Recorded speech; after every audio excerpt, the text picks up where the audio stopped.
सुनाई दे रहा है?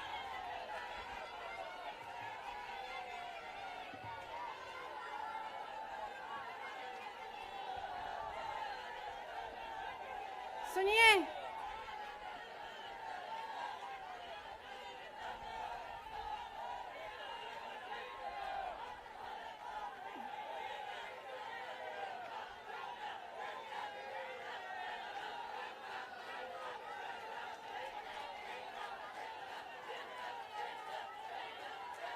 अब बोलो, इजाजत है? मेरे यूपी के भाइयों, बोलने दो। देखिए, यहाँ पे बैठे हुए मेरे मन में एक पुरानी बात आई। 32 साल पुरानी बात है। मई 1991 की बात है। मेरे पिता की शव यात्रा तीन मूर्ति भवन से निकल रही थी। अपनी मां के साथ और अपने भाई के साथ हम एक गाड़ी में बैठे थे। सामने भारतीय सेना की एक ट्रक थी, फूलों से लदी हुई थी। उसके ऊपर मेरे पिताजी का शव था। थोड़ी देर काफिला चला, 5-10 मिनट चला। फिर राहुल कहने लगे, मैं उतरना चाहता हूं। तो मां ने मना किया। उस समय सुरक्षा का भी बहुत वो था, तो मां ने कहा, नहीं, तुम उतर नहीं सकते। राहुल ने जिद की, नहीं, मैं उतरूंगा। मैंने मां से कहा, मां, उतरने दो। राहुल गाड़ी से उतरा।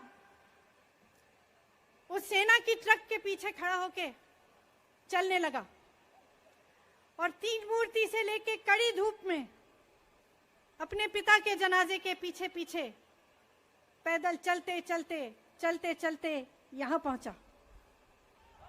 इस जगह से कुछ 400-500 गज दूर यहां पर मेरे शहीद पिता के अंतिम संस्कार मेरे भाई ने किए।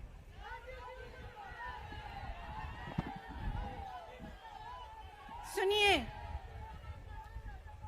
वो चित्र मेरे दिमाग में अभी भी है, मेरे मन में है। मेरे पिता का शव इस तिरंगे झंडे में लपेटा गया था। इस तिरंगे के नीचे मेरे पिता का शव था और उसके पीछे चलते चलते मेरा भाई यहां आया। उस शहीद पिता का अपमान भरी संसद में किया जाता है। उस शहीद के बेटे को आप देशद्रोही कहते हैं, आप मीर जाफर कहते हैं, उसकी आप मां का अपमान करते हैं। आपके मंत्री मेरी मां का अपमान भरी संसद में करते हैं। आपके एक मुख्यमंत्री कहते हैं कि राहुल गांधी को पता भी नहीं है कि उनका पिता कौन है। आपके प्रधानमंत्री भरी संसद में खड़े होकर कहते हैं कि ये परिवार नेहरू नाम को इस्तेमाल क्यों नहीं करता। पूरे परिवार का अपमान करते हैं। कश्मीरी पंडित समाज के रिवाज का अपमान करते हैं, जिसके तहत एक बेटा अपने बाप के मरने पर पगड़ी पहनता है, परिवार की परंपरा को आगे बढ़ाता है। लेकिन आप पर कोई मुकदमा नहीं होता, आपको 2 साल की कोई सजा नहीं मिलती, आपको जेल की सजा नहीं मिलती, आपको संसद से कोई बाहर नहीं निकालता, आपको मना नहीं करता कि 8 सालों के लिए आप चुनाव नहीं लड़ सकते। क्यों? मैं पूछना चाहती हूं, क्यों? आज तक हम चुप रहे हैं, हमारे परिवार का अपमान करते गए। मेरे भाई ने क्या कहा? संसद में वो मोदी जी के पास गए और उनसे गले लगे। मेरे भाई ने कहा, मैं आपसे नफरत नहीं करता हूं, मेरे दिल में आपके लिए कोई नफरत नहीं है, हमारी विचारधारा अलग है, लेकिन हमारी नफरत की विचारधारा नहीं है। तो मैं पूछना चाहती हूं, एक आदमी का कितना अपमान करोगे? कितना अपमान करोगे? क्या यही है इस देश की परंपरा? आप परिवारवादी कहते हैं, तो भगवान राम कौन थे? भगवान राम को वनवास में भेजा गया, उन्होंने अपने परिवार, अपनी धरती के प्रति अपना धर्म निभाया। क्या भगवान राम परिवारवादी थे? क्या पांडव परिवारवादी थे कि वो अपने परिवार की संस्कारों के लिए लड़े?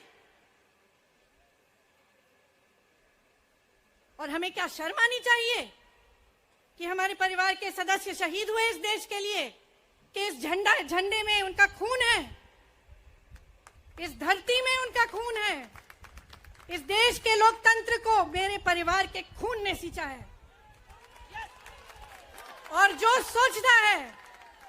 सोचता है कि हमें अपमानित करके हमें डराएंगे, हमें धमकाएंगे, जो सोचता है कि तमाम एजेंसियों को लगाकर हम पे छापे मारकर हमसे कुछ भी कर ले, हमको हमें डराएंगे, वो गलत सोचते हैं। हम डरने वाले नहीं हैं। हम और मजबूती से लड़ेंगे। हम इस देश के लोकतंत्र के लिए कुछ भी करने के लिए तैयार हैं। इस देश के लोकतंत्र को, इसकी नींव कांग्रेस पार्टी के महान महापुरुषों ने डाली है। कांग्रेस पार्टी लड़ी इस देश की आजादी के लिए और आज भी इस देश की आजादी के लिए ही लड़ रही है। कभी कभी मैं सोचती हूं, मुझे समझ में नहीं आता कि पब्लिक क्या सोच रही है। क्या देख नहीं रही है क्या हो रहा है? क्या आपको दिख नहीं रहा है कि आपकी सारी संपत्ति लूटी जा रही है, एक आदमी को दी जा रही है, गिने चुने उद्योगपतियों को सब कुछ दिया जा रहा है? किसकी संपत्ति है? ये राहुल गांधी की संपत्ति है, ये आपकी संपत्ति है। ये पीएसयू किसके हैं? किसके लिए बनाए गए? आपके लिए बनाए गए, जो ऐसे एक के बाद एक इनको बेचे जा रहे हैं, दिए जा रहे हैं। इसी से तो आपका रोजगार आता है। छोटे उद्योगों से, छोटे व्यापारियों से आपका रोजगार आता है। किसी बड़े अडानी से नहीं आता। रोजगार नहीं देते, छीनते हैं आपका रोजगार। तो आप समझ क्यों नहीं पा रहे हैं? आप गैस के सिलेंडर के लिए 1000 रुपए दे रहे हैं और यहाँ आपकी सारी संपत्ति किसी को सौंपी जा रही है। राहुल गांधी जी ने क्या कहा? अरे कौन सा इतना बड़ा जुल्म कर लिया कि आपसे 2 सवाल पूछ लिए, जवाब नहीं दे पाए ना, घबरा गए। और जो अहंकारी होते हैं, तानाशाह होते हैं, क्या करते हैं? जब सवालों का जवाब नहीं दे पाते तो पूरी सत्ता को लेकर जनता को दबाने की कोशिश करते हैं। जो सवाल उठाता है उसको दबाने की कोशिश करते हैं।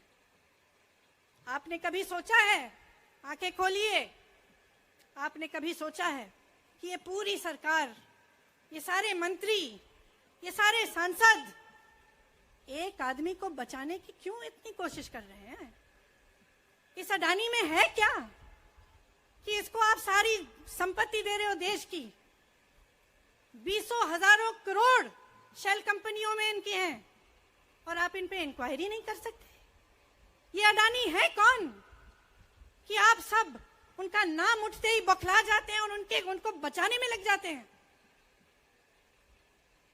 देखिए, आप इस देश के देशवासी हैं, ये देश आपका है, ये लड़ाई आपकी है। आज तमाम नौजवान बेरोजगार क्यों हैं? हम इश्तेहार तो देख रहे हैं, होर्डिंग देख रहे हैं, मदर ऑफ डेमोक्रेसी लिखा है, कहते हैं कि हमारी अर्थव्यवस्था बहुत तेजी से आगे बढ़ रही है, तो इतने नौजवान बेरोजगार क्यों हैं? तो जहां जहां हम जाते हैं बेरोजगार नौजवान क्यों दिखते हैं? इतनी महंगाई क्यों है? इतनी महंगाई क्यों है? क्या आप इतने बड़े काम कर सकते हो लेकिन एक गैस सिलेंडर का दाम कम नहीं कर सकते? आप छोटे व्यापारियों की मदद नहीं कर सकते? आप रोजगार नहीं बनवा सकते? तो फिर आपकी सरकार किस काम की है? लोगों को दबाने के लिए है या अडानी जी को आगे बढ़ाने के लिए है? तो आज ये समय आ गया है कि हमें गंभीरता से सोचना पड़ेगा। ये सरकार पूरी कोशिश करती है कि आपका ध्यान भटकाया जाए।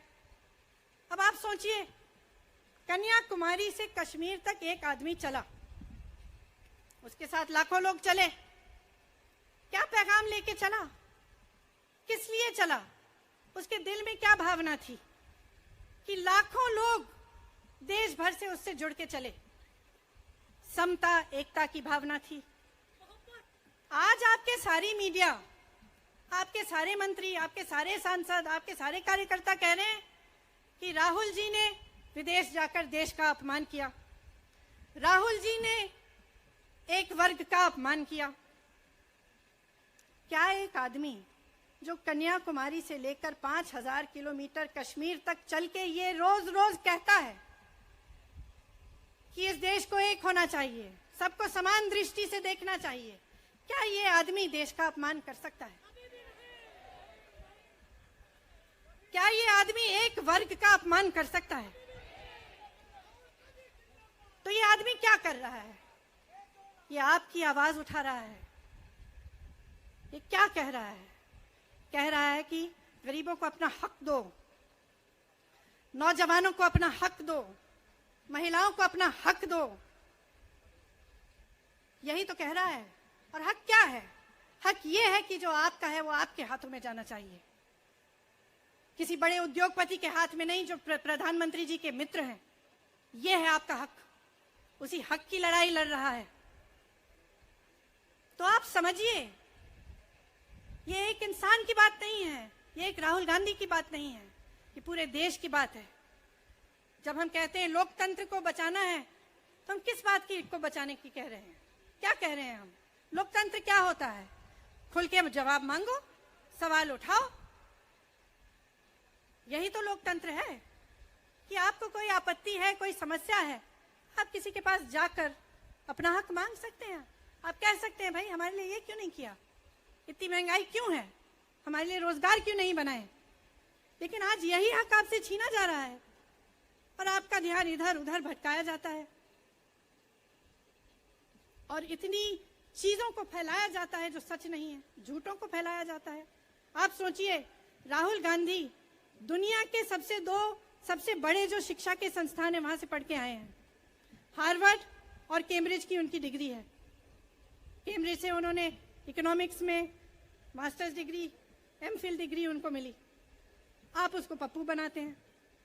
पूरे देश भर में आपकी सहायता के साथ मेरे मीडिया के दोस्तों, डिग्री आपने देखी नहीं, सच्चाई आपने देखा नहीं, उनको पप्पू बना दिया। फिर पता चला कि ये पप्पू तो यात्रा में निकल आया और पता चला कि ये तो पप्पू है ही नहीं। इसके साथ तो लाखों लोग चल रहे हैं। ये ईमानदार भी है, ये सब बातों को समझता भी है, ये जनता के बीच जा रहा है, जनता की समस्याओं को सुन रहा है, तो जनता इसके साथ चली जा रही है। तो घबरा गए कि राहुल गांधी ने संसद में वो सवाल उठाए जिनका उनके पास जवाब नहीं है।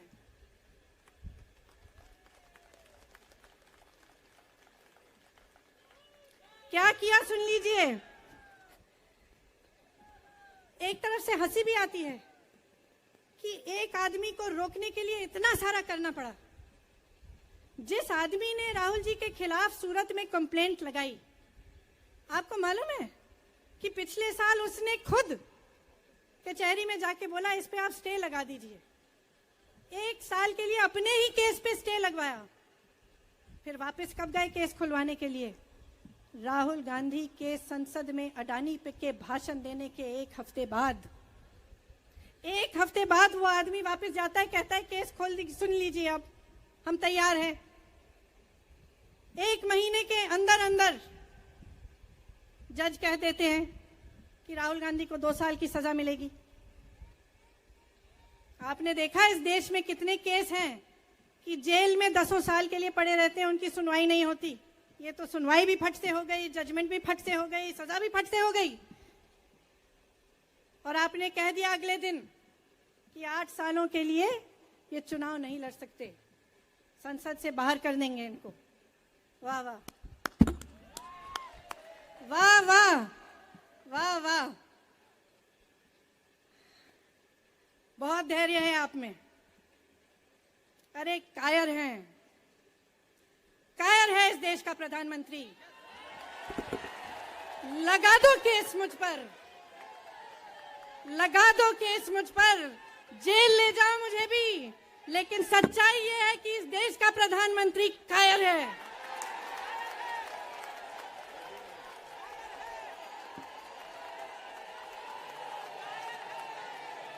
अपनी सत्ता के पीछे छुपा हुआ है, अहंकारी है और इस देश की बहुत पुरानी परंपरा है, इस देश की बहुत पुरानी परंपरा है, हिंदू धर्म की पुरानी परंपरा है कि अहंकारी राजा को जनता जवाब देती है। और इस देश की बहुत पुरानी परंपरा है कि अहंकारी राजा को ये देश पहचानता है। मेरे परिवार ने मुझे एक चीज सिखाई है कि ये देश दिल से बोलता है और दिल से सुनता है।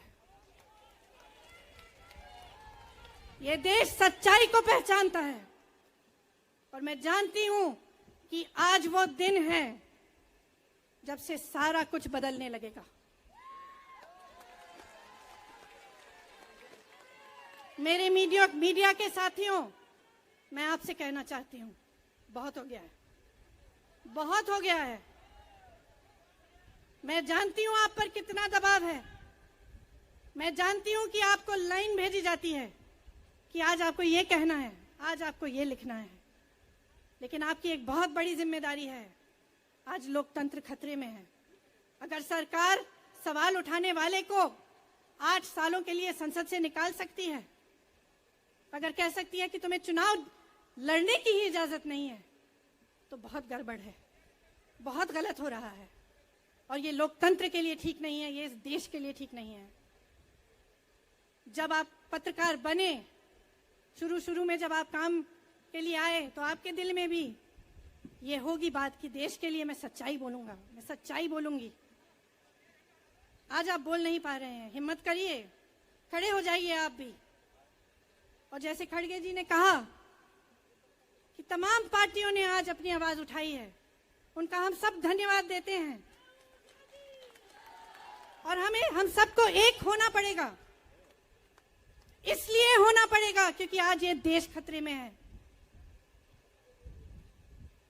आज इस देश की सारी संपत्ति एक आदमी को सौंपी जा रही है और उस आदमी को बचाने के लिए पूरी सरकार खड़ी हो जाती है। बहुत गलत हो रहा है। अगर आज मेरे भाइयों और बहनों आप इसको पहचान नहीं पाएंगे तो इस देश को बहुत खतरे में डाल देंगे। इसीलिए यहाँ खड़े हुए महात्मा गांधी जी की समाधि के कुछ ही गज दूर खड़े हुए मैं आपको याद दिलाती हूं कि कितनों ने इस देश के लिए अपना खून बहाया है, कितनों ने इस देश की धरती, इस देश की आजादी के लिए अपना खून बहाया है। ये अफसर हैं यहाँ तैनात खड़े हैं, इसी तरह से इनके भाई सरहद पे खड़े होते हैं हमारे लिए, आज भी अपना खून बहा रहे हैं। क्या इसके लिए? क्या अडानी जी के लिए? कि अपने देश के किसान के लिए, अपने देश के गरीब के लिए, अपने देश के छोटे व्यापारियों के लिए, महिलाओं के लिए, अपने बच्चों के भविष्य के लिए हम सब अपनी जान देने के लिए तैयार हैं। तो मैं आपसे आग्रह करती हूं, मेरे देशवासियों, आंखें खोल लो, समय आ गया है, डरो मत। राहुल गांधी के शब्दों में डरो मत, इनका सामना करने का समय आ गया है। एकजुट हो जाओ, सामना करो, इस देश की सच्चाई को उभारो, इस देश की एकता को बनाए रखो और इस देश को आगे बढ़ाओ। जय हिंद, जय हिंद।